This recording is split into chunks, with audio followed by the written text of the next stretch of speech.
இப்போல்லாம் பார்த்தீங்கன்னா, பொழப்புக்காக யார் யாரோ எங்கெங்கேயோ ஊர விட்டெல்லாம் போயிடுறோம். பிறந்த கிராமத்த விட்டு நகரத்துக்கு வந்துடுறோம். நகரத்தில் உள்ளவங்க அமெரிக்காவுக்கு போறாங்க. யாருமே பிறந்த ஊர அனுசரிச்சு வாழுகிற பாக்கியம்ங்கிறது இந்த காலகட்டத்தில சொல்ல முடியல. ஏன்னா பணம் தேவைப்படுகிறது. அது எங்க கிடைக்குதோ அந்த ஊர பார்த்து நம்ம எல்லாரும் போய்க்கிட்டே இருக்கிறோம். இப்போ இத வந்து பரம்பரை சொத்து யாருக்கு கிடைக்கும்னு ஒண்ணு இருக்குல்ல.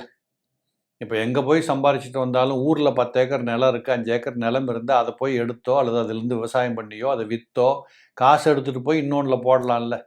அந்த பரம்பரை சொத்தெல்லாம் யாருக்கு கிடைக்கும்னு கேட்டா, பொதுவா ஜாதகத்துல 5ஆம் இடம் பூர்வ புண்ணிய ஸ்தானம்.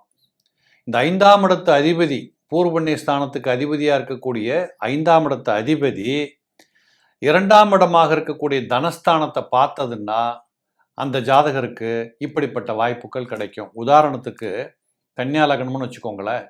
கன்னியா லக்னத்திற்கு 5ஆம் இடத்து அதிபதி பூர்வ புண்ணிய ஸ்தானாதிபதி சனீஸ்வர பகவான்.